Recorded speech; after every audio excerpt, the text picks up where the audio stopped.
Call to order a work session of the Goodyear City Council.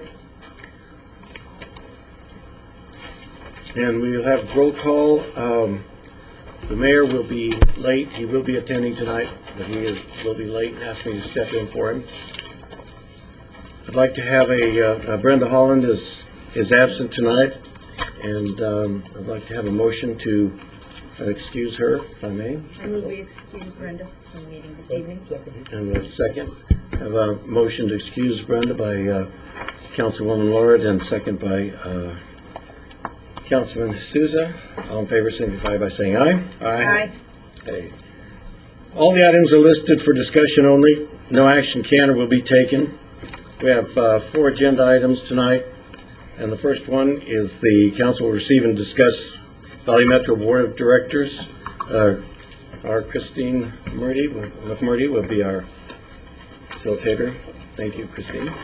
Thank you, Vice Mayor and council members. Before I introduce our guests, I thought it might be helpful to clarify for you which services the City of Goodyear is wholly responsible for.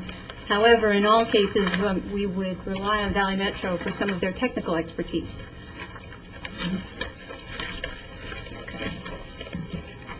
Here you see special transportation service, which is provided by Maricopa County. We're currently contracted with the county for about 3 years. The service has been pretty popular. We have about 20 to 30 citizens in the city who rely on it to get to medical appointments, recreation, some social service agencies. However, it's fairly limited. It's only available Monday through Friday from 8 to 4. Phoenix Dial-A-Ride, we're required to provide this service because we operate a fixed route service through START, Route 131. You're required to provide ADA service on any fixed route within 3/4 of a mile of the route. But in our case, because we are in an urbanized area with the city of Avondale, we actually provide dial-a-ride service in the entire Southwest Valley that covers Avondale's routes as well. So we extend all the way as far north as around Indian School Road and go about as far south as just the outer reaches of Cashin. So the dial-a-ride service exists. However, we have very low ridership through this service. It's, again, limited. It will only travel within that perimeter. If you want to seek dial-a-ride services outside Goodyear, in other words, you want to get somewhere outside the Southwest Valley, you actually have to transfer to another dial-a-ride service, meaning making another appointment, and it becomes challenging for anybody to get where they're going within a specified period of time. So this is a limited service for us. However, because we're required to provide it, it's there for us. The START service was managed by Valley Metro RPTA from the very beginning. From the time it started, they helped us create this route. However, when Valley Metro moved their operations to the city of Mesa in 2005, it became an issue to move the bus from Mesa all the way to Desert Sky Mall, where it originates, and cover all those miles. Deadhead miles is really what they're called, because there's no service between Mesa and Desert Sky. So we would be paying operations and maintenance for that period of time that it travels. So in an effort to try to reduce that wear and tear and become more efficient, we looked to the City of Phoenix, and actually RPTA Valley Metro worked with the City of Phoenix and came up with an agreement so that we could operate the START route through the City of Phoenix. The City of Phoenix, by the time we were contracting with them, had already had their own transit tax and was expanding their own bus operations. So it became just another route for them, really, to put a bus out there for us, operate the service for us, provide the drivers, and they also provide all of our financial information and work with the city of Avondale to bill us. So it's a little convoluted, but it turned out to work out very well, because now the city of Phoenix is actually providing all of our operations routes in the Southwest Valley. That includes Avondale's routes. Avondale's operating 3, 4, roughly about 5 routes, and they're all going through the city of Phoenix. So the city of Phoenix provides those services. RPTA Valley Metro acts as more of a technical assistance, attends all of our START meetings, and gives us some guidance on how we can continue to expand transit in this area. Really been instrumental in trying to help us take transit to where we need it to be, look at special transportation services. Some of the newer issues in ADA include taxi voucher services and those sort of things. And they provide studies that will help guide all of the cities in this region to where we want to take transit in the future. So it's become a very good partnership. It seems like we're on the edge of it right now, where there's going to be a whole lot going on here, particularly since Proposition 400 was implemented. And it seemed like the best time to bring them in now, when we have some funded transit coming down the line. We have so many amenities that we're looking at: the city center, the baseball stadium, the mall, all these places that people really are going to need to get to, whether they live in Phoenix, whether they live here in the Southwest Valley, whether they live in the North Valley. We're seeing a lot of interest in trying to bring more routes north-south, the cities of Surprise, the city of El Mirage, actually, and a few other cities have expressed an interest, and interestingly, primarily, it's more because of Estrella Mountain Community College. There's a big interest in getting people in the north part of the valley to the college. The base is very interested in bringing a route from the base down into the Southwest Valley, trying to reach our park, trying to reach our restaurants. So there's a lot going on, and we're meeting. Our monthly meetings have become very interesting because we seem to jump all over the agenda, never really manage to make any solid decisions. But the good thing is it's a very healthy dialogue. It's all focused on regional growth and trying to be supportive with each other. START's a very rare thing. It's been a huge success for us, and I think we can hang our hats on it. I know Dave and I frequently just amazed. It's the ridership for START average is 385 passengers a day, and the route really doesn't make any sense. It's not a simple north-south, east-west. It goes north-south, east, a little bit west, then north-south again, and then south, and it's very, very unique, and it's really a credit to this area of the valley that it's been such a success. And now we want to take it somewhere else, so I'm going to introduce Dave Boggs, the executive in charge of Valley Metro. He's brought Brian Youngworth with him to help with the remote, and they'll tell you a little bit more about the benefits of becoming a member of Valley Metro. Yeah. And I actually have Brian do more than the remote, but since I had him, I thought I'd let him do it. Vice Mayor Cavalier, members of the council, City Manager Cleveland, and staff, thanks for the opportunity to come. I'm going to just kind of bomb right through this. I know you have a tight time frame. We purposely have some slides in here just are informational to you. If you'd like me to go through them after I'm finished, I'd be happy to, or any questions as I go through. But they're mainly just so you have kind of a resource when we get all finished. The very first slide shows our management team, and the three boxes to the left are deputy executive directors. Actually, you see me on there twice, and it's only because I'm filling the operations role right now. But we're actually recruiting and expect within 10 days or so to have all three of those positions they're currently acting, which are our core staff, finished and complete and in place prior to the end of the year. Brian is my assistant. Anything you need, if I'm not available, Brian is there to make it happen, and he's the equivalent of my chief of staff. The next slide gets into some milestones. Back in 1986, RPTA was actually created. It had a sunset of December of 2005 on a half-cent sales tax. Fortunately, and you'll see down at the bottom under 2004, the voters of Maricopa County approved Prop 400, which allowed us to actually almost become a new agency. We used to get $7 million through the tax. We now get $100 million under Prop 400. You'll see some of those resources in just a minute. And then our board in 2005 adopted the policies and the implementation elements. We call it the Transit Lifecycle Program to implement Prop 400. Prop 400 is a huge challenge. It's our regional transportation plan. The very first policy adopted by our board of directors is to build the plan, and they have charged us with that responsibility. As you can see in kind of the third line down there after the title, that we are charged at Valley Metro with the responsibility of implementing the Proposition 400. We work with all the cities and all the towns and Valley Metro Rail. We designate them as lead agencies, and then we're responsible for ensuring that the plan is built and that we have successful audits. The first one will be within 5 years. The plan is a $5.8 billion 20-year plan. You can see up there that $2.8 billion is for light rail capital. It takes the current starter system of 20 miles. Another local funding of rail will be 10 more miles. We add 27 miles on top of that through Prop 400, and with the end of 20 years, we will have 57 miles of light rail in the valley. and then $1.5 billion with bus capital and $1.5 billion of bus operations.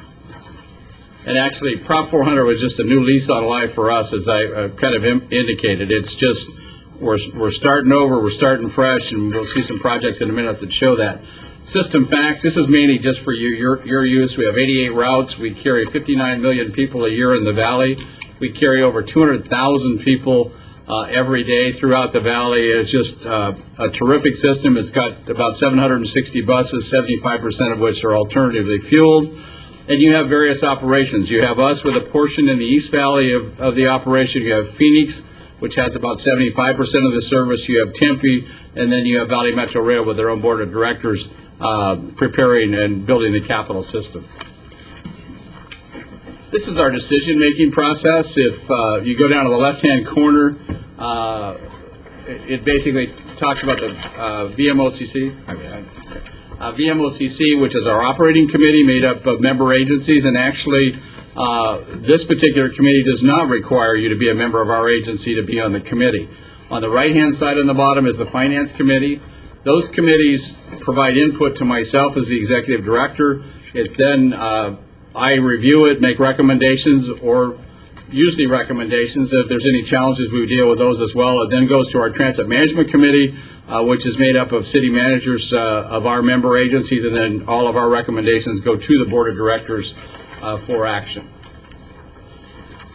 There are a number of different transit solutions. You can see in the right-hand corner.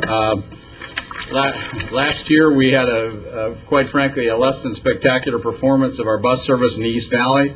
There were a couple of issues, one of which was our equipment, and which was very old, it was beyond its useful life.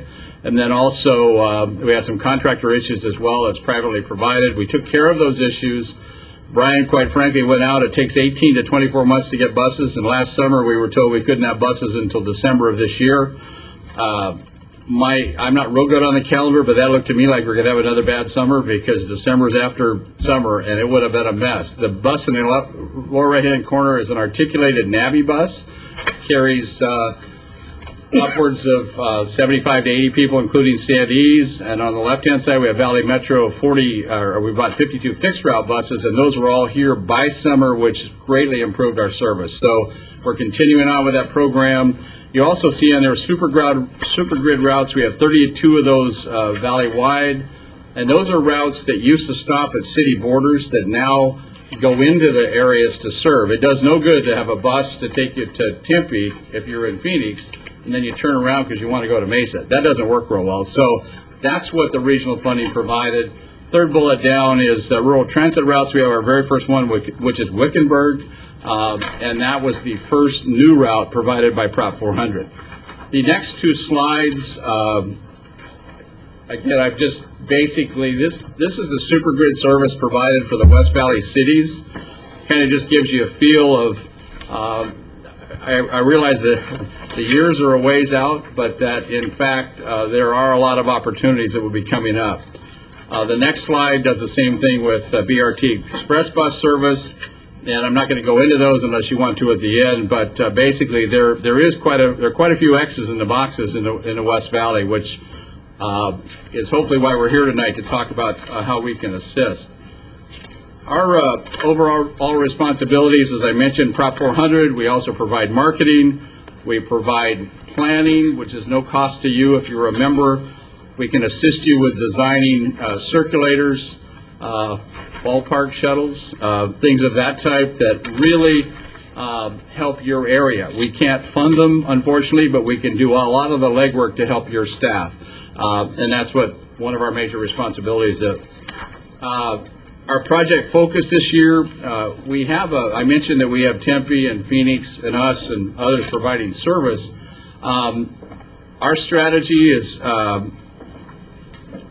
to have we have a 20-year strategic plan going on right now, which is basically what should this region look like from a transportation standpoint somewhere between now and 20 years. Should we be one agency? Should we?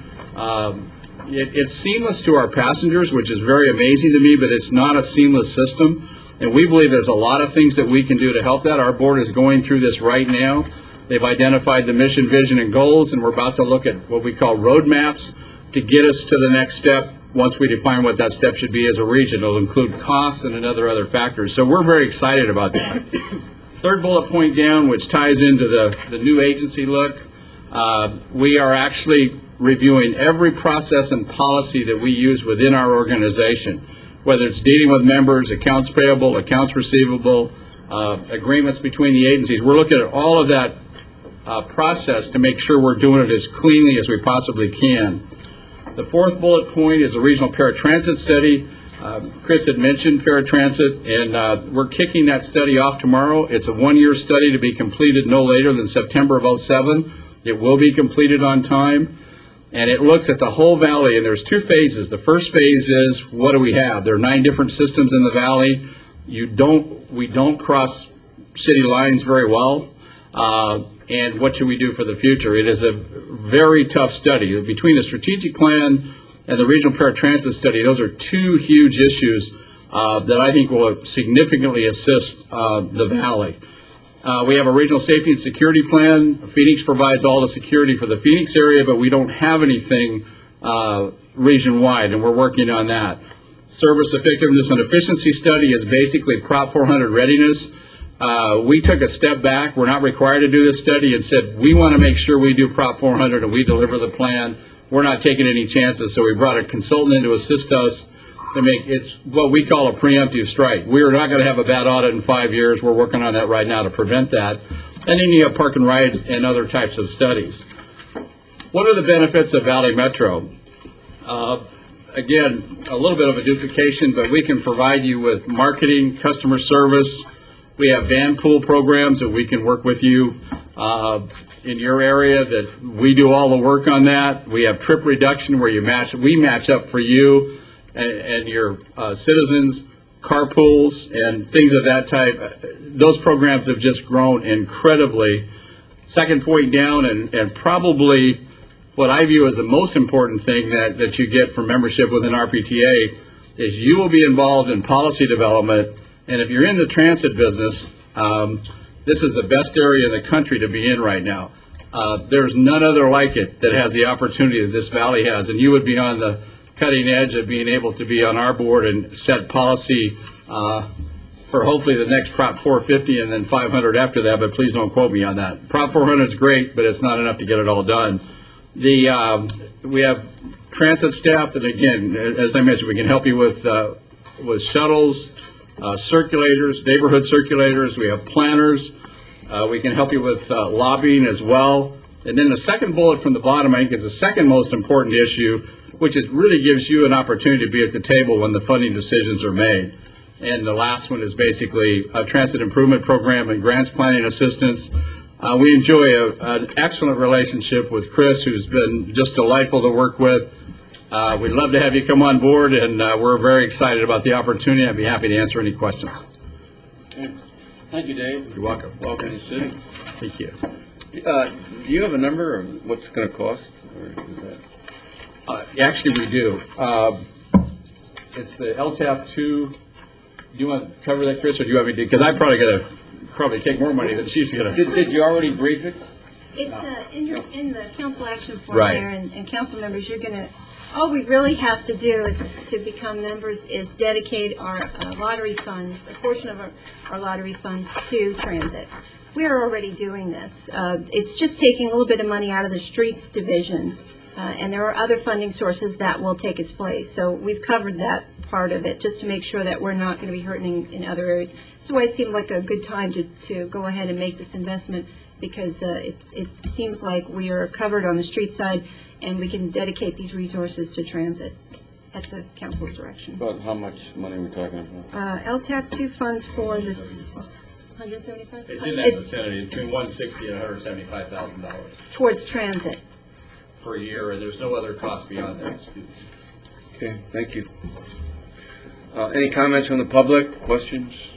Okay, it's open for council discussion. Councilmember Antonio. Yeah, Mayor, just to follow on what you're, the question we're asking about the funding, it's funding that we're already spending, correct? So it's, I mean, we're just, it's not going to change. It's still going to go towards the START bus That's route, correct. towards the O&M of the transit services that we already have. We're just now coming to the table as part of the decision-making process and that policy-making. We've already been putting this money towards Right. transit. Now we want to put somebody on the board. Yeah. So we can get the full realization of our investment. And we're putting a member on the board and identifying an alternate member. So if the board member can't attend, then the alternate attends in their place. To me, it's a no-brainer. I mean, it makes complete sense, kind of like the MAG TPC process and that sort of thing. This is the future of transit, and I mean, if we're providing it, let's be involved in it. If we're starting to program and build and plan park and rides as we are doing, we are underway on, it seems to make sense. So bring us. I'd rather have a smaller piece of a bigger pie and benefit from that bigger pie than eat the whole pie and have to swallow all the calories and put on all the weight. So, anyway. Councilmember Souza? Thank you, Mr. Mayor. Mr. Boggs, I've lived in this state for 12 years now, and I've always asked this question of this council: why don't we have a regional transit authority in the Phoenix area? You know, I'm chagrined when we go through these machinations of piecework, really basically what it is. And like you say, we're 20 years away from having anything physical that our residents and residents of the West Valley can use. And this is sorrowful. It really is. Mayor What Kavanaugh. were you people 25, 30 years ago? The same thing with the highways. Mayor Kavanaugh and Councilman Souza, I would love to answer that question. And if there's any press in the room, I'm going to get accused of setting the question up because I'm the regional guy. But that's okay. I've been in the business a long time. And this is, Valley Metro is a regional organization. Back in 1989, when Valtrans, which was a regional type tax, failed, what happened from that, and it's in your notes, but I didn't cover that specific item, that was the intent of having a regional organization. And that would have had the Phoenixes and the Tempes and the Glendales and everybody that since that time have gone out and done individual taxes. And that didn't pass, so those agencies, frankly, could not wait until there was a regional agency to pull it all together. So what we have done, and when I was hired by our board about a little over a year ago, the message is we must do a 20-year plan. Now, it may not take the whole 20 years. Some pieces for City of Phoenix is a very complicated process to weave them into a regional agency, and, there's some issues that are very fair issues on their side. That's why we are doing the strategic plan to move forward to do what, you're correct, we would have actually had in 1989 had the voters approved that. So we are headed that way. There's been an editorial in the East Valley. We're going around all the places with our strategic plan to get input, and they said exactly what you did, which is that we need to have a regional agency. There are 16 different transit providers. There are pieces of transit in the valley. We are the regional agency, and we operate 5 of those. And I think that's about the clearest explanation of what it is, and we are not a pure region. We are headed that way. I believe it's going to take some time. We're looking at costs, and no one can convince me that it can't be more cost-effective to have a region. It's a very good question. I wish we'd have been here a little earlier, but we're headed that way now. Well, you're looking at 9 communities now that really basically participate in this program. And with the number of cities and towns that are within the West Valley, or within the metropolitan area of the city of Phoenix, it seems to me that whenever I travel to other cities, RTA, regional transportation authorities, are there to serve me and to serve their public. Yes. And that's what I think we should have in the Phoenix metropolitan area. We're talking about 6-7 million people here today. There is no question, and in tying into your comment, a few years ago, I don't know the exact date, but we used to be ranked, the Phoenix Valley was ranked as 32nd in transportation investment in the nation, and we're like number 5 or 6 in population. We're still number 5 or 6 in population, and we're now 13th. Now, that's not a huge leap, but it's a whole lot better than where we were, and we need to get to 13 down to where we're equal to our population as far as transit investment, and that's why it's so exciting. If there's any place to be in transit, as I said earlier, this is a place to be, and we would love to have you on Goodyear represented on our board, and you will get to help make that decision on regionalization, which is going on right now and will be adopted in January. Well, I've asked the mayor to appoint me to your committee. Thank you very much. Thank you very much. You're welcome. I just wanted to say, I remember when the Valtrans was voted on, and because I was trying to become a part of the training session with Maricopa Community College, as they had planned at that time to do the training for all of the Valtran, and they felt like it was in the bag, and the people voted it down. So it was no one's fault but the fact that the people didn't want it. They felt that there wasn't enough density in the valley, and that another thing, the light rail thing seemed to cause a negative on it for some reason at that time, and the Valtrans just failed. I mean, it was just, so everything we tried to do on that training side with the community college district just went down the tube, and I went back to Palo Verde. That's where I was working at the time. But it's a shame because, as Dick says, by now this should have been set up. But I don't think anyone in the valley realized the fast growth that we would experience in the past 10 years. And I think this is probably the reason we're seeing this, and it's so disruptive. Thank you, Mayor. Thank you, Councilmember Scott. Dave, Chris, thanks for the presentation. You're welcome. Chris, I'm going to put you on the spot.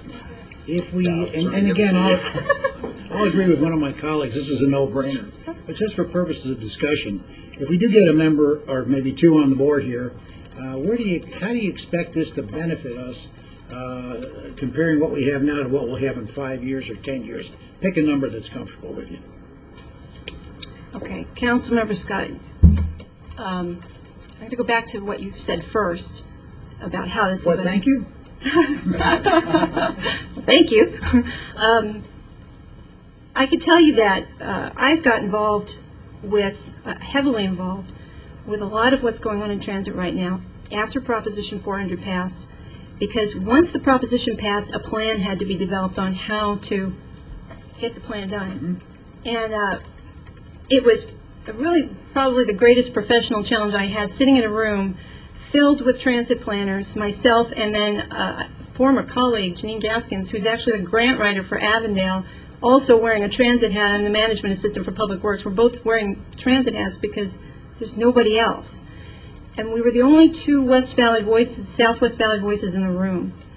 And I guess what our greatest concern is, as you may have noticed, but you have it there in your packet, our transit in the Prop 400 is 2011. It's out there. Our express bus service is a lot sooner, and that's great news. But we could have been involved in that process earlier, and maybe could have done a little bit more to escalate the service sooner, so that our taxpayers who are paying into the plan would be realizing the benefits of transit that much sooner. And we could have taken that many more people off the road. Vice Mayor Cavalier asked me a great question at one of the symposium planning sessions we attended. He said, how can somebody get from Goodyear to the airport? And what's the fastest way for them to get there? And I said, get in the car. And unfortunately, that is the case right now.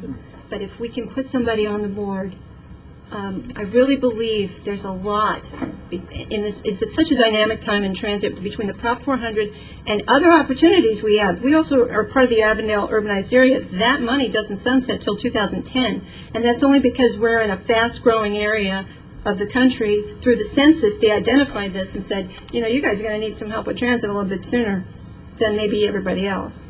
We have a few funding sources. We can start to move on this and provide some services that we really need. And frankly, there's a huge need on the human services side.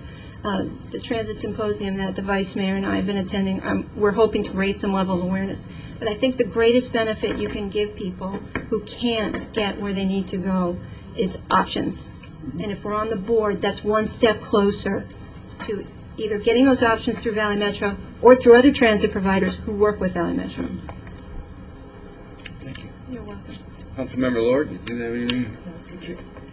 I don't even think you can get to those options without, I mean, there's a whole huge planning effort that goes in, and right back to the point that Christine was just making, she could have made a phone call and said, how could we plan a route to get somebody to the airport? And she'd have a team of folks that would be able to answer the questions for her, and I think that's an intangible that, I think you articulated it, but to make it very blunt, is you got a team of 40, 50, 60 people that work down there on this on a daily basis in terms of forecasting and planning that can assist you. And so we expand our transit expertise and staff exponentially by becoming members of Valley Metro, or pardon me, our PTA.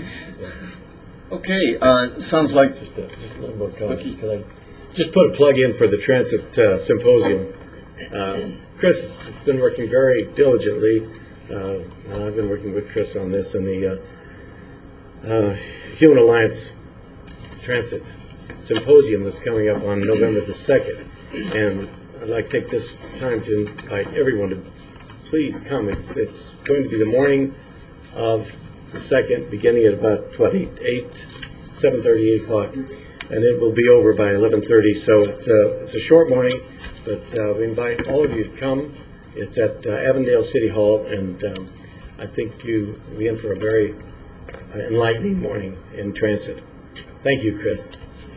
okay, thank you. Sounds like, we do have support to move ahead and adopt a resolution and ordinance authorizing us to become a member. And we can't decide that tonight, obviously, but it looks like we're heading that direction. And then Councilmember Souza has asked if he could be the board member, and I certainly think he's fully qualified and he's dedicated to this subject, so I think he'd be a great member. Any objections? Seeing none, anyone want to be the alternate? Doesn't matter. All right. Go ahead. Okay, Vice Mayor, you're the alternate, okay? And you'll be the, Gary was volunteering. and that'll be in the ordinance or not? Is that right? Okay, so, okay, good. Well, thank you for volunteering. Thank you, sir. And thank you, Dave and Christine. Okay, we'll now move to economic development projects. And I want to thank Vice Mayor for taking the chair while I was missing. Thank you.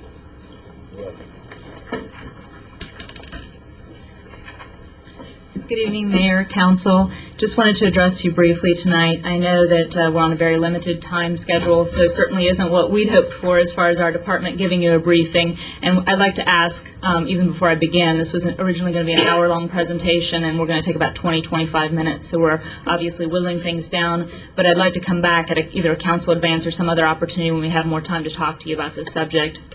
I'm going to take you on a tour of Goodyear 2010, big city, so it's obviously we're not going to cover a lot in this amount of time, but I want to give you at least a feel for where we're going. I'm going to talk first about projects and initiatives, current projects within our department, initiatives that have been ongoing. Virtual tour, I'm going to divide that among my department. Barbara Moss, as you know, I want to welcome her back. She has rejoined our staff as Senior Retail Project Manager. And Office and Industrial, Corey is going to give us the Office and Industrial perspective. Now, Barbara's going to give us the good news in retail, all the exciting things that are coming up and things that we have to look forward to. Corey, I'm afraid, has to be the bearer of the bad news in that she's going to be talking about the infrastructure that we need and some challenges ahead, really, on what we need to do to prepare for Office and Industrial. And then lastly, I'm going to sum it up with some future initiatives. And again, we'd like the council input, so we'd like for that to be a more interactive session at another time. Major projects and initiatives of the past year include Estrella Falls. Both the Improvement District and the Development Agreement has been something we've been heavily involved with, certainly under Brian Dalkey's leadership. We've been part of that team for the city. Project Sinker, as you know, spring training moving along nicely, so we're going to get you out here this evening to continue that effort. Snyder's Development Agreement and Expansion. Snyder's expanded, added another 92,000 square feet to their facility and another 60 employees. Bullard Traffic Interchange. Our department was heavily involved in the rights-of-way acquisition process for that interchange, and really talking with those relationships that we've built with the developers were key in that. And December 06 is the bid, and April 07 we'll start the construction for the Bullard Interchange. And we're certainly looking forward to that in economic development with our efforts in the employment corridor. Two projects, two areas I want to mention that are up and coming, certainly on the radar screen for Goodyear in terms of industrial and office development, are Cotton Crossing, which was formerly the Voight property. That's at the northeast corner of MC 85 and Cotton Lane. We've hosted several prospects from GPEC and the Arizona Department of Commerce, including one now that's active in international manufacturing and R&D prospect. So we're seeing a lot of activity. They were just in today. That property is now just transitioned ownership to Duke Realty, and they are looking at an improvement district and developing that as a rail-served industrial park. Goodyear Point is Loft Development site. That's at the southwest corner of Litchfield Road and Lower Buckeye. We're working with a Fortune 50 prospect there for an electronics order fulfillment center. So a couple of exciting projects. And the next couple of slides, too, again, briefly, just these are about projects we're working on currently. The total of these 4 projects that are covered on these 2 slides is 2,700 jobs. So just to let you know kind of the magnitude and the numbers of jobs we're seeing, getting a lot more interest from GPEC, and wanted you to know and would like to talk with you more about how that relationship is really paying dividends for us. Those are the other 2 projects. Triple Crown, I might point out, is also a Rubbermaid reuse project, 600 jobs that is moving forward. So I want to let you know we're not only concentrating on the new developments, but also on the reuse of that facility. Those are the good news, opportunities that are up now. And then missing the pieces is kind of what we say those are our challenges. We have projects totaling 750 jobs on the next 2 slides, and those are really where we're falling short a bit, and things that we need to work on with the council's support, where we need both existing space. You can see rail requirement.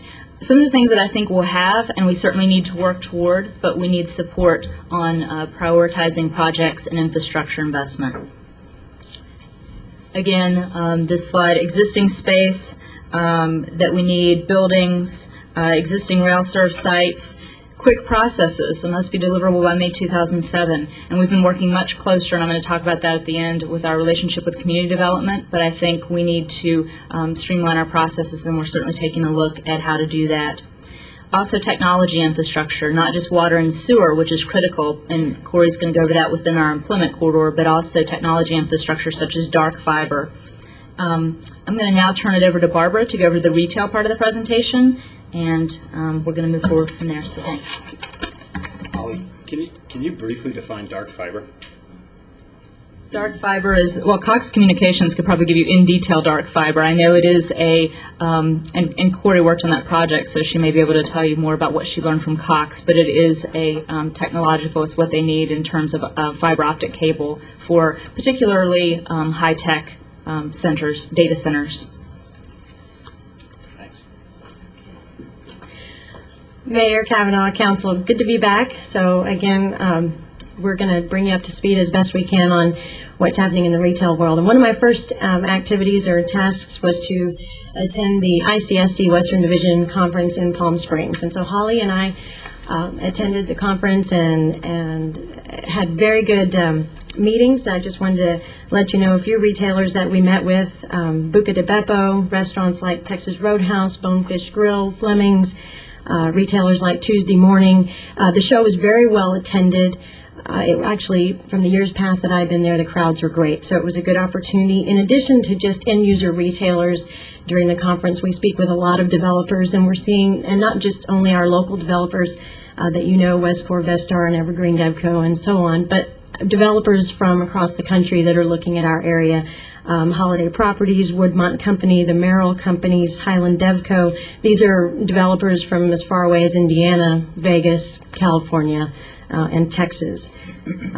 So in addition, I just might add just about generating leads and working on recruitment, which is my task before you, and it will be in the months and years to come, I hope, will be to generate leads ongoingly. And so we'll be working with retailers, not just those limited to the ones that we meet at conference, but throughout the nation that are looking at expansion in the West, and particularly in Arizona. And some of the targets that I'm actually beginning to make contact with, Landry's Restaurants, companies like Gander Mountain, and a laundry list of retailers. As a matter of fact, one of my welcome lists on the door to my office is a number of retailers, and I invite you to come by and add your thoughts there too as well. So it's an interactive process, and it takes all of us. I'm going to take you on a little trip now down to some of our sites that you're very familiar with. So quickly, along the McDowell Road corridor, where you've been watching Palm Valley Cornerstone build out. Restaurants like Ruby Tuesday and Wiener Schnitzel are still to come. There's some shop space that will be under construction soon.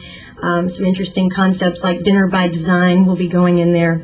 You'll see Suncor's projects. The at-home district is on everybody's list with some good retailers such as Ethan Allen, Design Source, PF Chang's, BJ's Brewery. So a number of great retailers coming there. You can get a sense of their conceptual elevations in the image that you see before you. And then we look at the market at Estrella Falls, which is the power center site for Westcor. They have been focusing quite a bit on off-site improvements, as you notice in that intersection, but the power center leasing is going well. There are no signed leases yet, which means that nothing has been released publicly by Westcor, but you can rest assured that they are working with the grocer anchor, the office, the pets, the soft goods and home fashions, as well as fashion shoes. And you'll see spaces for banks, fast food, as well as a couple of sit-down restaurants on this site. And as soon as those names become available, we get them to you as soon as possible. It is exciting. There's a lot of flipping around going on this intersection. It's a very hot intersection at McDowell and Pebble Creek Parkway. Here you see Goodyear Center Point by Evergreen Devco. They still have Sports Chalet, Circuit City, Babies R Us, Red Lobster, Olive Garden, these names. It's interesting to note that on this site where you see TJ Maxx listed, this is a particular end user that is already looking at the Westcor site. So again, sometimes you're going to see names that are still moving around a little bit. Site plans are still a little bit fluid, and so that's to be expected as they make their final negotiations on these leases. And I will say with the mall, the target dates for the market at Estrella to open the end of first quarter 08, and then the mall itself is still slated for a spring 09 opening with still those anchors such as Dillard's and Harkins, and it's very likely that the Federated will drop an anchor there as well. So that's looking very good, and that's good news. Then if you take a look also on the same intersection at Grace Development site, it's Pebble Creek Marketplace. And here, where they're on what we call the going home side of the road, they're probably, and they'll tell you this themselves, they're sort of third in line behind Westcor and Evergreen in terms of the tenant recruitment, but they do have Arizona Tile still as the anchor with a bank and a Burger King and BedMart, but also a very nice upscale sit-down Chinese restaurant. The parent company is China Grill, so I don't know exactly but if you look online, they have a variety of nice restaurants. They're slated to open there, but I don't know which name they're going to actually drop, but it looks very interesting. So that's exciting news. More of a conceptual site plan at the Litchfield site at I-10, still planning a mixed-use retail office concept there. Now let's move down Estrella Parkway. We get to Parkway Village, south of Walmart. We still have the Comfort Suites under development, and Sherwin-Williams planning to come. You'll see names for Starbucks and Pizza Hut and other retailers as they begin to partition off pad sites and break up that development. It'll be several people that work there. Then Evergreen Devco on the east side of the road, they control everything from McDowell Road down to Van Buren. The Estrella Crossroads site is up before you with the Walgreens and the new retailers there. It's a Grind and Subway have opened in the shop space, and Tudor Time will be about ready to be under construction here shortly. What's interesting with Evergreen's project that makes it very exciting for the whole corridor is the Estrella Commons plan that you've seen, and adding about another 2,000 units of housing, which retailers get real excited about, and it adds that density that the retailers need, and that will add another dimension to the viability of all the retail from McDowell down to Van Buren. And then we go west to Canyon Trails Town Center, where Vestar has a big project underway there. They also reported a very good Palm Springs conference. They're very excited about some new developments. Again, they like to remind you, too, Super Target is the only signed anchor at this site. All the others are still conceptual at this moment. However, they anticipate in about 30 days, hopefully, from their Palm Springs work, that they can announce some tenants at the site, and maybe it will be be a substantial upgrade to what you see there. So we're happy about that, and we'll keep you apprised. But it's likely that you will see some of these type of tenants, but if what they're saying is true, and again, it remains to be seen, but when they get the deal signed, if the substantial upgrade they're talking about, that could be some exciting news. The last thing I wanted to talk about before I share some other images with you is the exciting news with Estrella Mountain Ranch and Newland communities. I received an update this week from Newland, and they on Friday just received proposals for the grocery anchored site there at the northwest corner of Elliott and Estrella Parkway. It will be a about 22 acre site, grocery anchored, and they went out with an RFP for this site and received at least a handful. I didn't get exactly how many were turned in by Friday, the deadline, but in the next a couple of weeks, actually by the end of this month, they'll announce 2 or 3 finalists in that process. And what you'll see is a developer, likely a retail developer that maybe joint ventured with, and got the blessing of a grocer to go in on the application, and then Newland will select a developer to actually go forward on that site. So we're moving there. They anticipate having the developer in place by the beginning of November. So we'll hear very shortly about that if all goes well. And just so you know, they are planning the entire quarter-mile radius around that intersection. So there will be some exciting things to come in the way of commercial at Estrella. And so there's something to look forward to, in addition to a couple of miles south of that location where they're planning other commercial pieces. And then you'll see above you the scale of development. And these are some aerial photographs that I found just interesting enough to share with you to give you a sense of what density is, why it's important, and the importance of daytime demographics in the recruitment process for retail. And so I wanted to share with you, this is Arrowhead at the side of the West Core Mall there, you can see, and we'll give you a sense, again, just taking in the type of housing and other offices and shops that you see in that particular slide. Compare that to the Biltmore. This is at the intersection there at Camelback where the Biltmore is located. A step up. As a matter of fact, the Biltmore area has by far the greatest daytime demographic in the valley. So another just an important piece for understanding why retailers like to locate and why the types of retailers like to locate in these areas. And certainly we're moving that direction, but I want to compare it on the exact same scale. This is where we are today. And this is exciting because we have a blank canvas, but we also need to realize that we're on the growth curve and we're coming forward, and we will grow up to that at some point, hopefully very soon, as we're growing about 16% a year still. The goal is to attract similar tenants as is desirable by yourselves and the citizens of this community. And so what we want to do is to continue to build employment so that we can increase those daytime demographic numbers. And that is critical for us in retail, and that's how we that's what's so important about the retail and industrial programs working together, because they both need each other.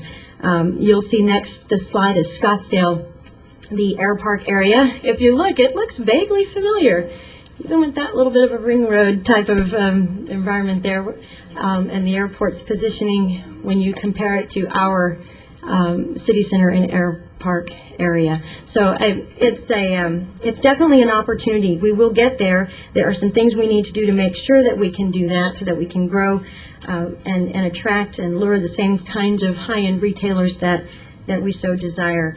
And I'll let Corey tell you a little bit about how we're aimed to do that. I'm really not the bad news part. I'm just the biggest challenge. I'm going to spend a little bit just going through the office projects, what's underway and what will be coming. Many of you have seen Indian Palms at Indian School and Bullard. It's been very successful. The first phase of Palm Valley Professional Center was so successful that they moved up the second phase by the fire station, and you're going to see that wrap up construction this year and open early next year. Palm Place is under construction on McDowell and 145th across from Lifetime Fitness. They're down to one suite available, and that was their status before they even broke ground. Palm Valley Office Park Phase 3, probably the most exciting thing, our first 3-story office building in Goodyear. 20,000 feet on each floor plate.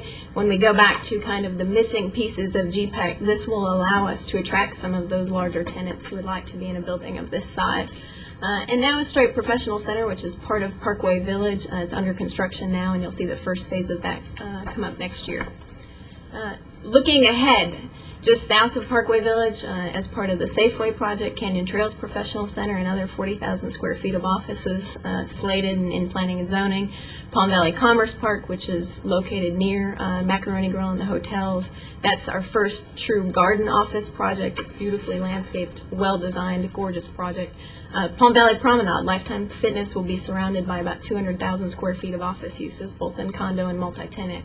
Estrella Commons, as Barb alluded to, as part of that residential project, Harvey and I have been meeting on behalf of Staubach and Evergreen Devco with several nationally renowned office developers who are looking at putting upwards of 500,000 square feet of office on that site. So a pretty unique opportunity at Estrella and I-10. The Litchfield 40, which was referred to earlier, has about 100,000 square feet of condo and office space, and then Estrella Gateway, which is in the Centera neighborhood, will have probably around 20 to 40,000 square feet of office. So we're starting to see some projects come in. Most of them are still on the smaller scale, so we can't meet the 150,000 square foot requirements that we're seeing come through. Next part, I'm going to talk about 3 distinct opportunities for the community. We've got 3 emerging employment corridors. I won't spend a lot of time on this one. It's in Luke's flight path around Camelback Indian School in the 303. Our challenge here is to preserve Luke and do compatible land uses in this area while still providing employment opportunities. You're seeing entitlement projects come through now with Suncor and BioWest Properties. So we're seeing some activity up here. It's just a little different than what we're going to see south of I-10. So you're starting to see projects like this. Suncor's got about 1,000 acres up there. They're platting and starting to get user interest in. As we move to this place, our Blessed Employment Corridor, we're going to talk a little bit about what the opportunities are, but also what the challenge is. Brian and his group laid a great foundation with the master plan for the employment corridor. The airport master plan is currently underway, and for the first time we've got some active developments that we'll show you. The next phase, the development group between the Cornwall Corporation, Conan and Palmer Properties, and SunMP is currently retained SWA Group out of Sausalito, California, to prepare a specific area plan, which covers about almost 800 square miles or 800 acres of property that they own, and they're looking at what the roads will look like, what the signage may be, and really kind of having a cohesive plan for that area. The airport, if the entrance does end up on the North Bullard side, creates an amazing opportunity to mesh with City Center, the baseball stadium, West Coors Mall, and proximity to I-10. So the things that we have seen, you've seen this thing come to life. It'll open in the next 2 months on Van Buren, just west of City Hall on the north side of the street. Andy's leasing is going really well. The second phase is currently into the city for review and plan review. It's another 90,000 square feet. Veneta, which we're all very familiar with, they're planning the second phase as well, in addition to master planning the remaining 200 acres that they have. City Center Air Park, SunMP is actively moving forward all of their properties. Zoning for this will come before you shortly.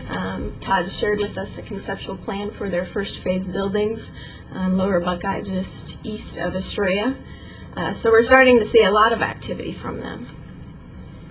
And this is a project we're all very familiar with, but will fit nicely with what SunMP and the rest of the group is doing. So we'll bring it to this, the Airport Gateway, which is the airport and north to I-10. What you see before you is the transportation infrastructure. The filled lines are roads that exist. The dots overfilled represent roads that need improvement, and the big dot, Bullard, which is our truck route, needs massive improvement. It doesn't exist in some cases. So to spur development in these areas, we can't bring in a Fortune 100 if we don't have a road to get them there. Likewise, this is the water infrastructure. We're in a little better shape. We're just missing a little bit on Litchfield Road. But the sewer is the tricky part. We've got a large line in the Bullard Wash, but really no infrastructure in Yuma or Bullard. So The so what of that is really, there's finding a balance between public and private investment. The private developers will put that in at some point on their time frame. If we want to spur the development and the kinds of users that we all desire and the employers that this community should have, we may have to look at some creative options, be it improvement districts, the capital improvement plan, some of those methods and opportunities to help spur this place. As we move south, this is, we'll call it the 801-85 corridor. This is the second Sun MP property, Estrella Commerce. It's about 600 acres. Goodyear Point, which is the Loth development, where we've got interest from more than one user. We've met with a couple household name users for this site. And Cedarville Crossing, which is just across from Cotton Crossing at Cedarville and Elwood. This area is a little different. We have pockets of great infrastructure, but the irony is the two projects where we're seeing the most activity is where we have the greatest efficiency. For Loth to come in, they need to build 2 miles of water, sewer, and roads, which is a pretty big burden for one developer to bring a user in. Likewise, where Duke Developments, the Cotton Crossing, Elwood, because it borders a county island, they bear the total burden of a truck route, both in size and construction. As we look at water there, we see a few more dotted lines. We're missing, again, Elwood and Litchfield and Broadway, and the same with wastewater. And with that, I will turn it back over to my boss.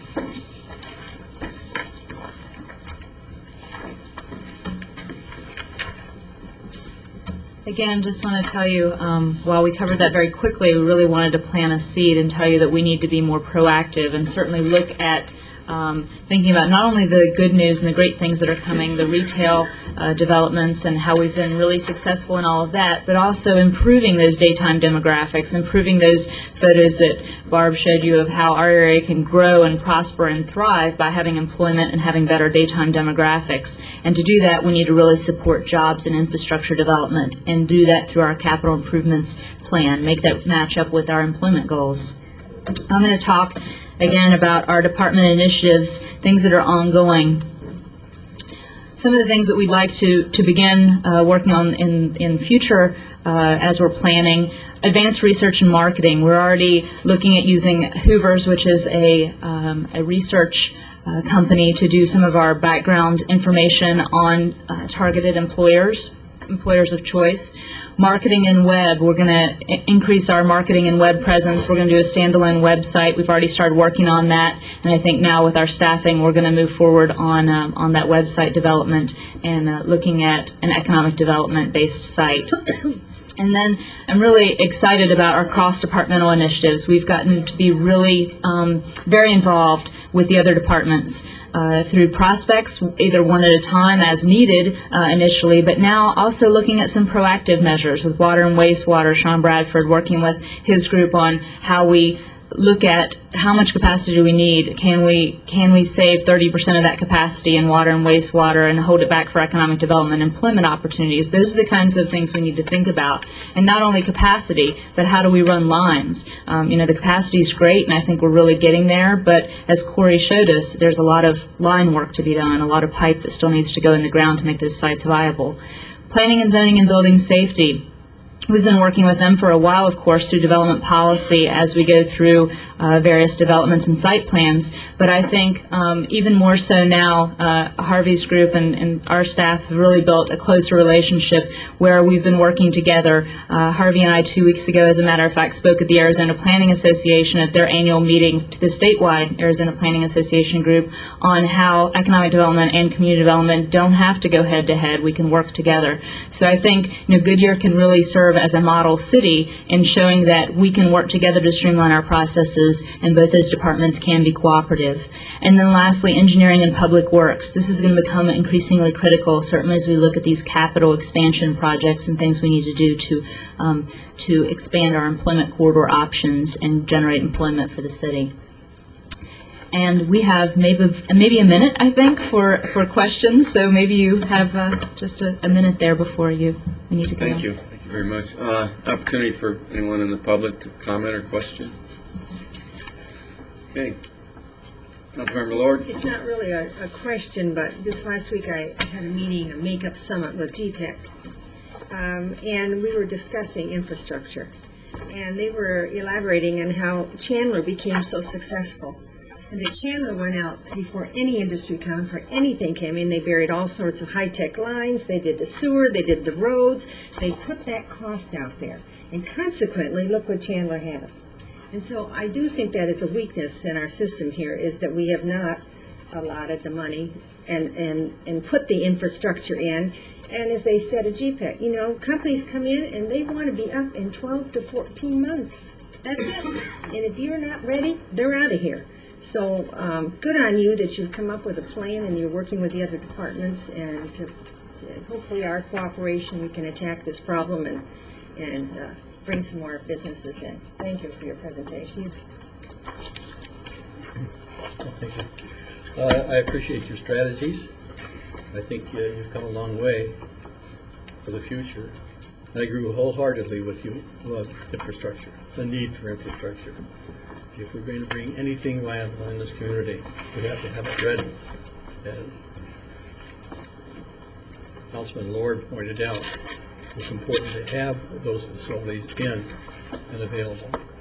So I congratulate you again for this presentation and look forward to our continued get-together in the near future. Great, thank you. Thank you. Thank you, Mr. Mayor. Okay, thank you. Councilmember Scott? I know you couldn't cover everything by a long shot, but about 4 to 6 weeks ago, we met with a biotechnical company, Right. GPEC, a search committee that was looking at our site, or the Bullard site, as one of 12 possibilities. They want 12 areas to put up cancer treatment facilities, Right. as you recall. Have we heard anything back from them? We have not heard from them yet, and they were looking not only within our area, but they were also looking nationally. As you know, they were going to do 10 to 12 sites at once, and we were kind of questioning their ability to get all those up and running at once and how viable that might be, but we certainly are still in the game for that one. Sometimes it takes several weeks or even months before we hear back about how that narrowing process is going, but we did hear from Troy about the visit, and it went very well. Thank you. Yeah, just Vice Mayor, yeah. if I may. In Corey's presentation, Corey, did you have on any of these that were specific shopping centers or retail areas, did you have any dates on any of this? Is any of this down to a point where we know it's possible and how soon this might come about? For instance, the at-home district, the market at Estrella Falls, the market, we pretty much know how that one is. Goodyear Center Point, when are they going to move? Also, the thing at Newlands, have they given you any indication of, I guess that's more, I'm sorry, that's more virus. Well, certainly they've been in the game for the last 12 months too, and probably the timeframes on Estrella Parkway are, 07 is going to be a big year. We're going to see most of that under construction. And Harvey probably knows these dates too, but when we talk about that intersection at McDowell and Pebble Creek Parkway with West Course Power Center and also the Evergreen site, they're targeting a spring 08 opening. Evergreen may be able to get something going sooner, but I think that you're going to see it under construction next year, and we hope to have some openings then by 08. Piecing those projects together, and I think Vestar is still also on similar time frame.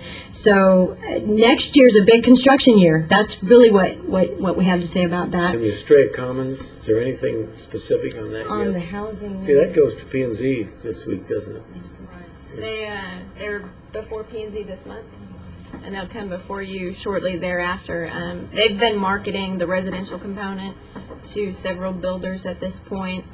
The housing market's a little softer, so they've actually accelerated the commercial side, and that's why we've been meeting with groups like Ryan Companies and Alter, who have great interest in that site. Great. So I think you'll see things probably in 2009, 2010 there. Yeah, and then one more thing, is there any, or do you have any access to, I know I hear a lot about all these restaurants that are chain restaurants.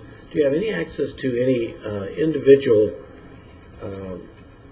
high-quality restaurants, the individuals who have come forward and want to set up their own restaurants. I know we've had a couple come before us, but have you had anyone approach you? We've every now and then we do, and we do have those entrepreneurs that come in. And when I was here last, and I think Holly can update us, there was another particular Japanese concept that came in as an independent. You speak the name so beautifully. Tell them.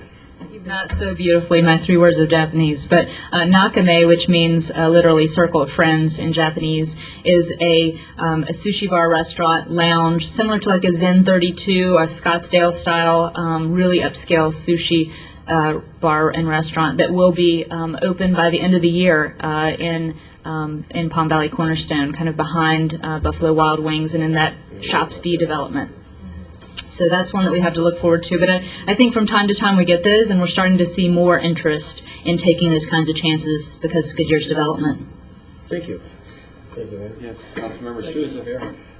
Let me ask you this question. For 2010, does that indicate the completion of these projects? We actually just wanted to show you over the next 3 years some of the things that were coming. That we'll see, for instance, them all in 2009, and just the difference we're going to see, I think, over the next 2 to 3 years in construction of all of those projects is going to be astounding. This is going to be a big 3 years for us. Okay, fine. Thank you. Okay, thank you very much. Thank you. We'll now move to the Bullard Wash with Kim Benden. Good afternoon, Mayor and Council members. Thank you very much for the opportunity to present to you this evening regarding the development of the Bullard Wash Park between McDowell Road and Virginia Avenue. Excuse me. This area will be channeled and improved through the anticipated improvement district in the McDowell Road commercial corridor.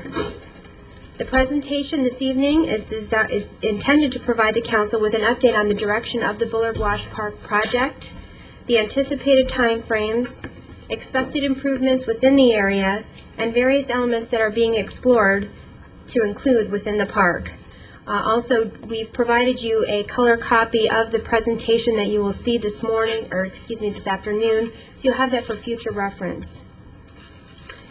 We are very excited to have many of our project team members here at the council meeting this evening, including Wood Patel, our engineering firm, Logan Simpson, who is our landscape architect, Structural Grace, the bridge design firm, and also Lori Lundquist, our contracted artist.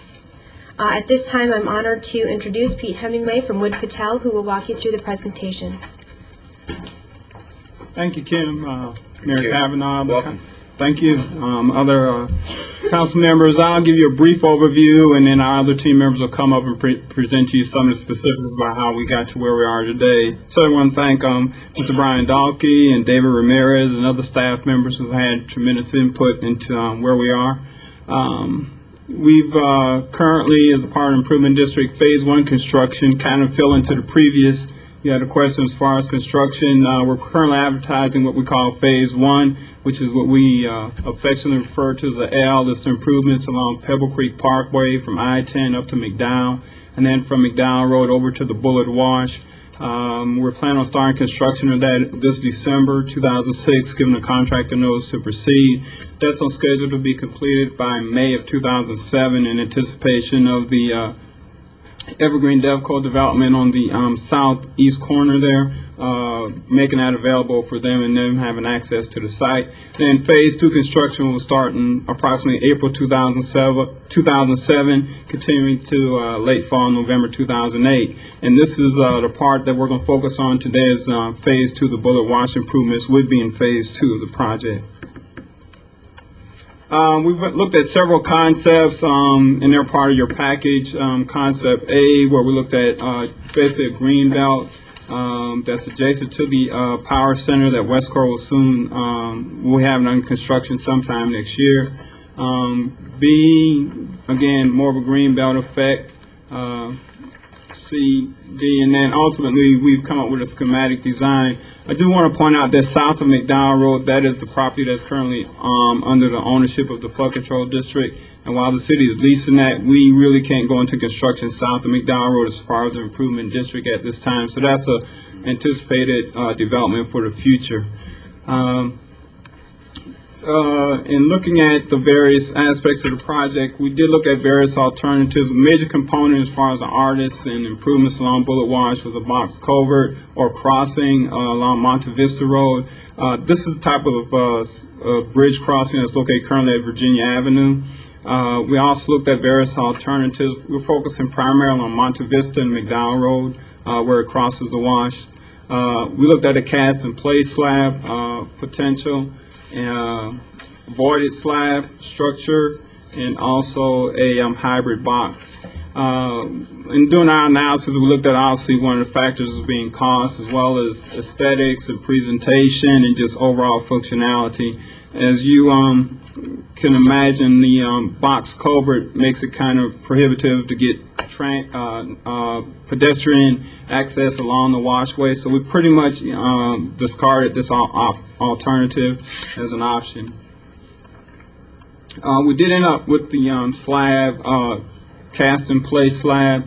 It's approximately 20% more in cost than the traditional 9-barrel box culvert structure that's really not very conducive to what we're trying to do along the wash. And then other costs associated with the span precast voided slab or the span hybrid box, we didn't see a major advantage as far as providing pedestrian access along the wash with either one of those structures, so that's why we ended up with the two-span cast and play slab.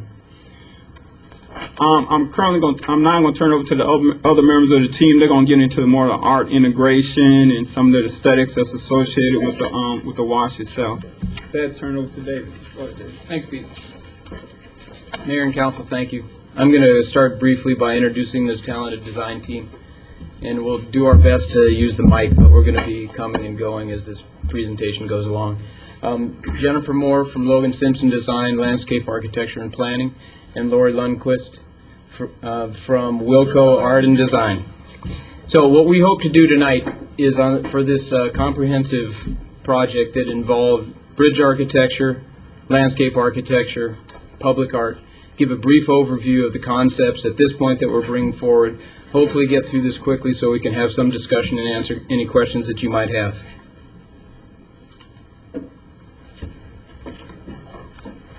We're going to give a little background as we proceed through this presentation, and our main intent is to, with the concepts that have been developed, meet two main criteria: present to you a cohesive master plan and an integrated design of the different components that I've mentioned already.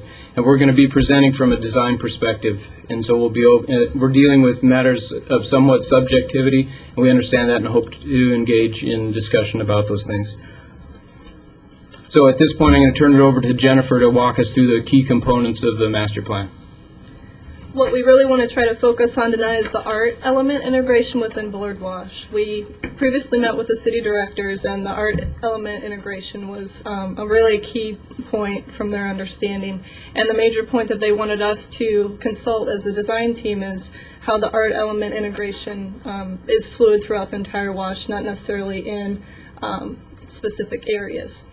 So as you can see by this graphic, the first green box on the northern side is a little deceiving, but the pedestrian railings and walls are actually proposed throughout the entire length of the wash.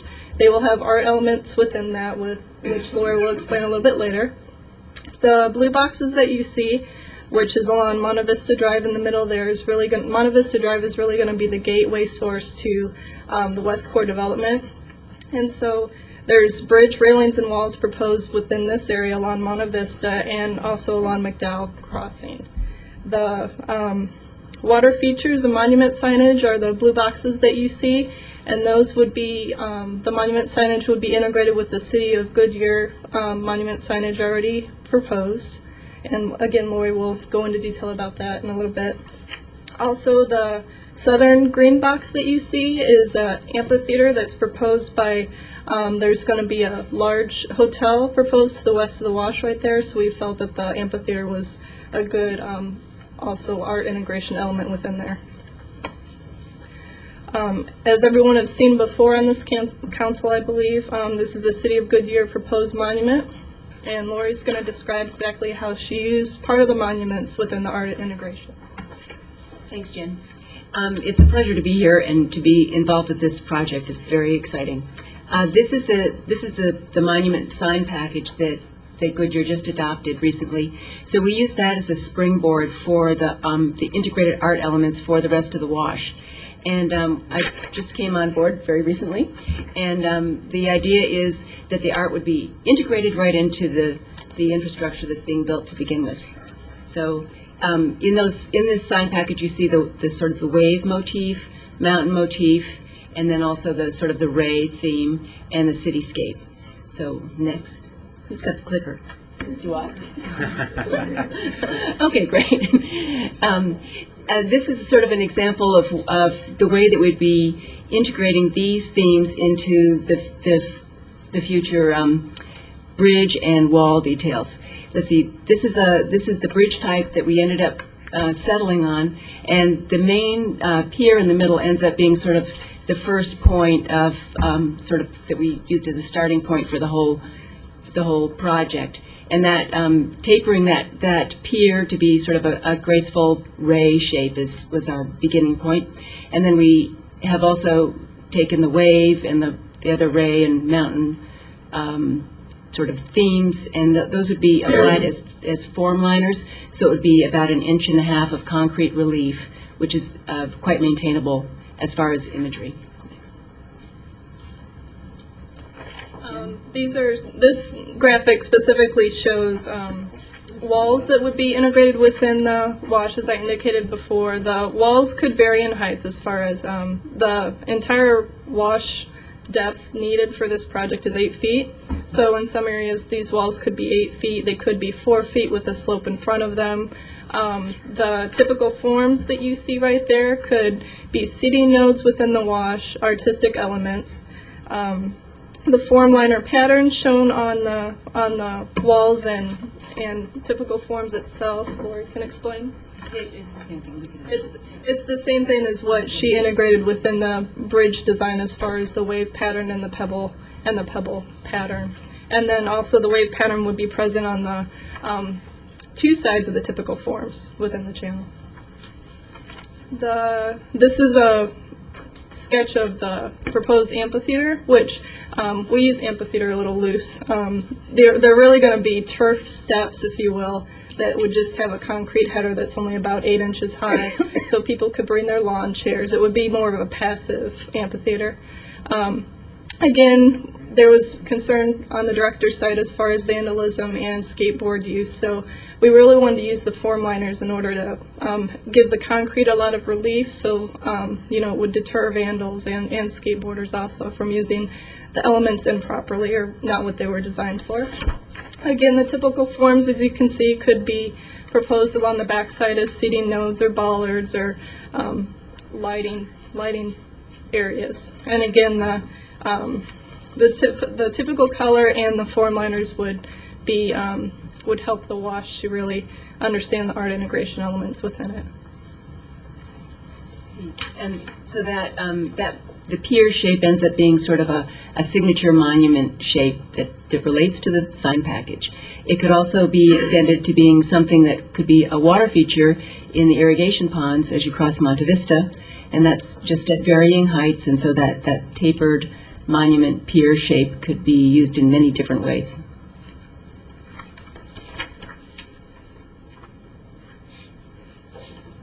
So atop all the different elements of the wash, you've seen some seating areas, the proposed amphitheater. There's going to be some necessary retaining walls and pedestrian walls, and on the bridge itself, the need for safety railings and railings that will be throughout the development.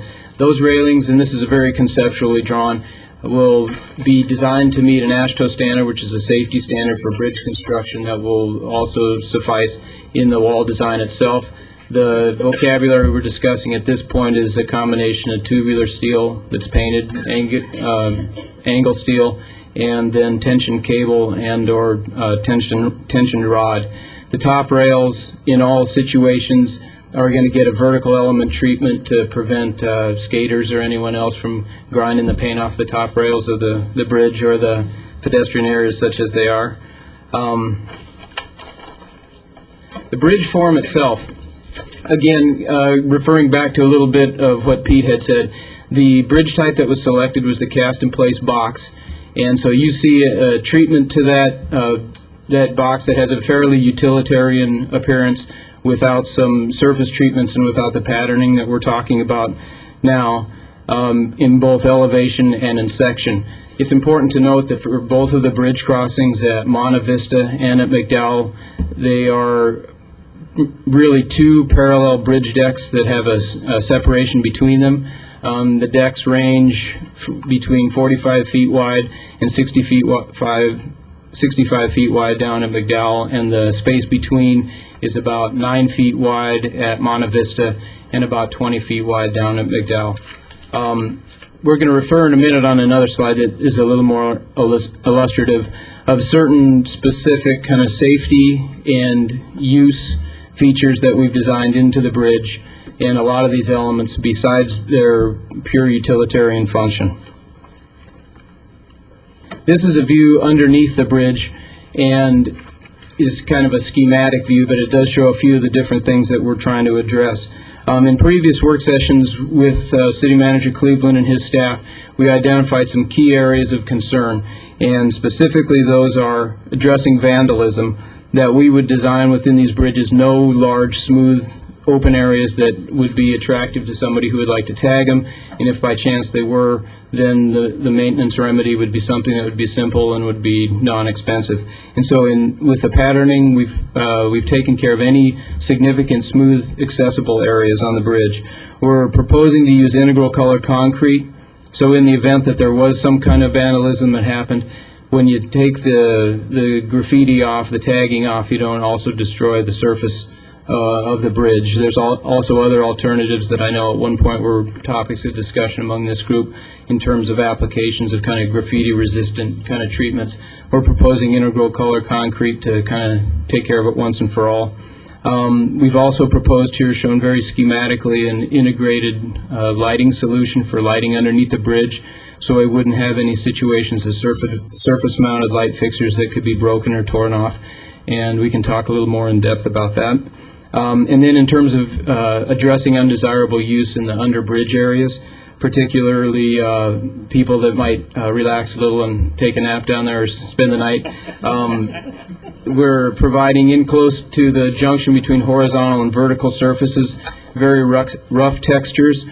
You kind of see, and probably on your small screens there, it's not as apparent, but very rough textures in next to the wall. And the patterning that Lori's developed at the base of the wall is rough as well, so it's not a comfortable place to sit. This whole idea of high relief, where you have projections from the surface of the concrete itself, and again, no large smooth surfaces. And then as something else to consider in the little kind of vignette window on that last slide, we've discussed some treatment that might happen in the open area between the bridges, just for your consideration, and Lori's going to speak briefly to that. Well, it's great to have the open space between the bridges, because that'll bring a lot of light into the underpass, but it's also an opportunity to do something a little bit interesting with the shadows. So the sort of an application of something that is actually within that light well space that casts shadows onto the walking surface could be something that would be, I think, sort of intriguing and might get people to use the wash in a more complete way. Okay, thanks. I'm going to go back real quick just to kind of the master plan overview and use that really as our kind of orientation slide for any questions that you might have. Thank you. Okay. All right. Thank you. Opportunity for public comment, questions. Okay. Councilmember Antonia. I think this is exciting. It looks great. I've got personal experience watching Lori and the Logan team evolve when I worked on the light rail project for 3.5 years, and I was part of the staff the art committee that selected Lori down at the light rail project, and I've seen your art and your integration into what is very difficult applications evolve, and it's kind of exciting. And one question is, what percentage of completion in terms of design is this? Is this something that we would anticipate is like a 5%, a 50%, a 95% in terms of what we're actually seeing on the page and what we'll see come to fruition? What you're seeing right now is conceptual. A lot of it obviously is contingent on the improvement district and the funding. Right now, we've allocated a few $1 million into the budget to accommodate this. As far as additional costs to the structure right now, we think the cost is minimal, about 5%. So we're prepared to move forward with the integration into the structures of some of the form works that you've seen today. But that's about the level that we're at right now. As far as in the wash itself, that's conceptual. Also, just the graphics that you're looking at are simple enough so that they can be seen at this level. But obviously, when we get full scale, we're much more detailed than what you're looking at. Yeah, and I think that's something that's important for all of us to keep in consideration as these design processes go through, as we manage our own expectations of what we are seeing on the paper and what we will see in reality, because oftentimes we can get wrapped up into what we might have as an expectation. So I'd encourage my peers to ask plenty of questions as you go through this process, but it looks great. It looks very exciting. I like what you've done with incorporating the ideas that have come in front of us in terms of our sign package and now bringing it kind of to reality and the thematic aspect of it. Definitely be exciting to see it progress. Thank you. Councilmember Souza? Thank you, Mr. Mayor. I want to thank you very much for a beautiful presentation. It's been very impressive. No question about it. I do have a question. What are the purpose of the forums? The forum. What's the purpose of the forum? Oh, those are seeds. Those are different types of seeds. Yeah, it's very schematic, but the idea of seats that could be in the sort of the different areas of the wash where we're creating sort of naturalized shade areas, or in the amphitheater, that's a real invitation to walk down into the wash. But those are seats. Those are seats. Okay. Of different sizes. Thank you. And also the other thing is perfect the total wash right now. We're dealing with the total width of 300 feet from bank to bank. So it's a pretty wide area that we're looking at. Okay. Good. Thank you very much. Thank you, Mr. Mayor. The only thing I would say is thank you very much for a very nice presentation, and it's nice to see something different that isn't Indian-oriented, American Indian-oriented, that it gives us something more that really follows what we're trying to do in Goodyear, and it's modernistic. I think it's avant-garde. It's very upfront, and it doesn't go back to these characters you see on the walls in Scottsdale and some of the other cities. That it's very unique and it's very different, and I appreciate that very much. So thank you very much for a lot of good work on that. Councilmember Scott? Yeah, again, thanks for the presentation. That waveform effect there, has that been used anywhere else? Is that real unique? Oh, The waveform? I'm sure it's been used in other places, but I think that we would develop it in such a way that it was pretty unique. We've got actually a little bit of tire tread kind of inserted into that design in certain places, and then having the rays. But it'll say Goodyear on it? It will say that to people that know that. We don't have to use words; it'll just say that. And the other thing, the anti-graffiti effect that you were talking about, you kind of skipped over that. Is this a totally foolproof approach to graffiti that we're talking about? There's no surface known to mankind that's totally graffiti, but it's not as attractive for the true tagging artist. Yeah, So, go to the phone. A big part of that too is supervision of these public areas. So You'll see even, what's typically used, say, in ADOT work or things, kind of a vertical corrugation that, if you just look at different surfaces in comparison, you'll have some tagging that goes on there as well. But this won't be the most attractive to that person. And the key thing is then dissuade the person from doing that, and then also design the bridge or the walls or whatever they may be, so maintenance is easy if it does happen. Okay, thank you. Thank you. Your task does not include the pathways through The path through the wash? Yeah. Yeah, go ahead. Well, does it? I didn't notice. Yes, right now we're planning on incorporating within the wash itself some linear pathways that'll be pedestrian and equestrian friendly. So that's the extent, but they no extend as far as our design all the way from Virginia Avenue all the way down to McDowell Road, but ultimately extended down south to I-10 that would tie into the future linear pathways along the interstate freeway. A couple of years ago, Harvey, you prepared a golf cart study.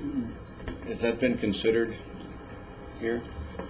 Yeah, we have considered it more from a safety perspective. We'd like to have the golf cart stay out of the wash between Virginia Avenue down at Interstate 10 because mixing pedestrians and electrical vehicles would be a little bit of a safety challenge for us.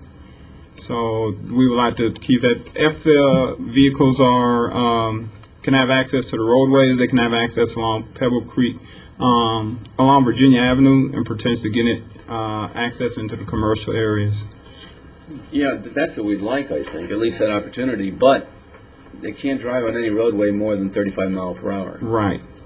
So if the roadway is posted for more than 35 miles per hour, they couldn't have access to the roadway. So aren't there roadways there that are more than 35 that would prohibit movement down to this area? If I'm Pebble Creek Parkway and Bullard Avenue are posted or designed for more than 35 miles per hour, and 40 miles Even 35 is unsafe for a golf cart. Yeah. It really is. But I'm not sure we need to do that, but I am sure we need to answer the question. Sure. Can we process golf carts into this shopping area? It makes sense from the standpoint of pollution, economy. Is it something we can do? And where are we going to get these horses on this equestrian fair? I mean, that's a serious question. Yeah, well, I think you could give up one for the other. I mean, it's a question worth pondering. I mean, there isn't a single horse north of I-10 in the city of Goodyear. Seriously, there isn't. Yeah, and we've commonly Not in Goodyear. Outside of Goodyear.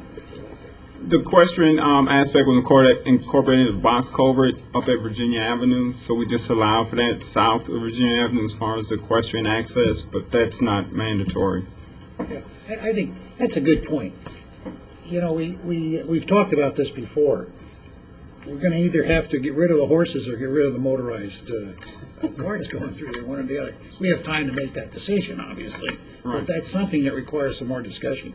Yes, and just taking equestrian out does not allow you to put electrical vehicles down in the wash, so it's not a direct trade-off. Like you eliminate equestrian, you can then provide electrical vehicles, because you're still anticipating having pedestrian movement through there, like north of between Monte Vista and Virginia Avenue. There's potential for multifamily housing in there, so if you have any kind of pedestrian in a park with kids and down there or people walking, they don't mix very well with electrical vehicles. So.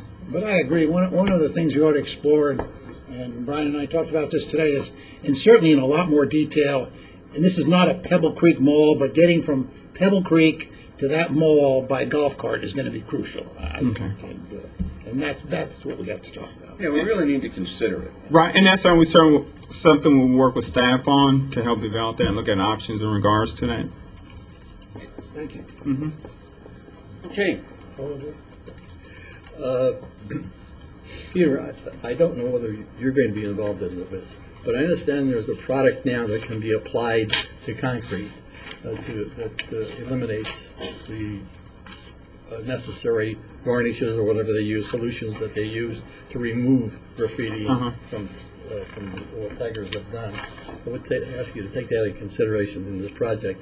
And young lady, you concerned me when you started to talk about tire tracks. I thought you were going to say there are going to be geckos on the bridge. Councilman Souza, we'll certainly take that into consideration and do some more geckos. investigation. Not the geckos, the anti-graffiti paint. Thank you. Okay, thank you very much. Okay, we have one last item on our agenda. Mario, you have it on the City Council advance. Hey, good evening, Mayor, Council. I understand you have to be somewhere else at 7, so I've got a very quick 30-second summary of the advance. The purpose of the item is to touch base on the draft agenda for next month's City Council advance. The advance is scheduled on the 17th and 18th at City Hall in Room 117. Friday night is dedicated to communication and council relationships. We're working with a facilitator, Lance Decker, on developing some exercises that kind of bring out an opportunity to discuss team building and communication and management, leadership, so forth. Saturday is dedicated to the CIP, the City Center, and specific capital facilities. In the morning, a quick update on some key projects and actions to date. Touch on CIP financing, an update on the citywide facility master plan. But most of the day is basically for the City Council to start discussing some capital projects, City Center specific capital projects in that area, and also the city facilities. Staff is compiling some project information, and it'll be submitted to the council several weeks before the advance. So you'll have some information on what's programmed in the CIP, what projects are in the out years, and then what projects are not even in the plan. And so that's what the group will be prioritizing that day. So that's basically what we have planned for Friday night and Saturday, the 17th and 18th, working with the facilitator to kind of hammer out the details. But the purpose of tonight is just to touch base on the draft agenda. Okay, comments? Yep. Councilmember Susan? Thank you. I must have been thinking about vacation when I filled out this form. You know, my sympathies for City Hall and for the stadium are rather high. I would like to have you change the 6 to a 1, just where City Hall is concerned, and the stadium from an 8 to a 2. Thank you.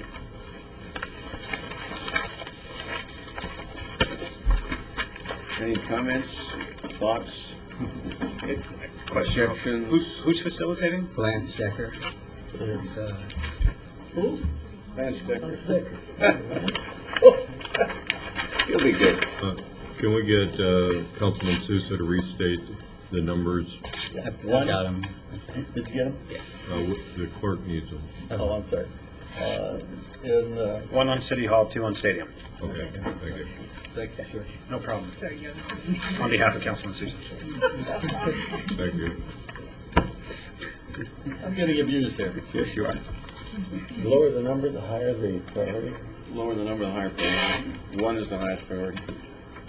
You know, I guess I would just hope that we do get through the CIP and current documented plans and be able to talk to where we as a council want to see the priorities set as far as city center, public works, firing range, police, fire admin. I hope we get a shot at really working those issues. Okay, and library facilities. We need to leave this meeting knowing that where we're going on facilities. I agree. I agree. Okay, thank you. And any council member report on current events? I did get a phone call that I'm unable to take advantage of the invitation, but everybody was invited to.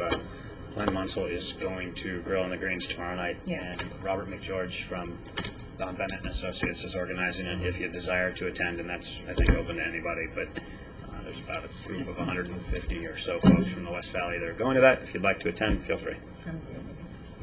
Okay, thank you.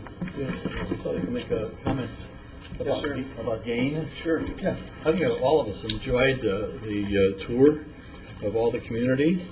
The people were excited about us being there. Were really gracious in meeting us and greeting us. What impressed me most was the number of newcomers that were at these meetings. And that is important to the council. I'm happy with the way it turned out. I'm sure every one of you feel the same way. Thank you, Mr. Mayor. Yeah, I think, well, Lily's gone, but tell Lily, I thought it was the best game I've been to. So, Yes, and it was, sure that it was the best. It was a lot of work. We did 10 communities, too. So, nice job to your folks. Anything from the city manager? Mr. Mayor, members of the council, just a couple of comments. One, thank you for your participation. It was a great program, and we did receive some follow-up comments from individuals that we will be working as a result of those sessions. The other thing is that this coming Friday, Saturday, Sunday, the Blue Angels, the air show, the balloon activities are all at the Phoenix Goodyear Airport. You have your tickets. If you need more, please get in contact with staff, and we'll see what we can do there. I would like to mention that the host, the sponsors, notified me that all the airmen who bring a military card, any military individual who comes in on Friday with their families can get in free. So if you know of any folks that are in that situation, a great opportunity to recognize them and support them for their endeavors and all they do for security of our country. Those were the main points tonight. We can hold others till. I'm not sure if they said active military or not, but I would imagine that if an inactive military wanted to come, they would probably let that person in. So it should be a great occasion. We're estimating about 60,000 people showing up over the course of the 3 days. And staff has done a great job of laying it out, and a lot of the businesses have been very supportive in terms of parking and other requirements. And we will see a few dreary-eyed individuals on Monday when they come back in. They will have worked their horses' ends off over the weekend. So, thank you, sir. Okay. Not north of I-10, sorry. Okay. Hope to see you all at the Balloon Fest and the air show. It's important to us, really. Meeting is adjourned.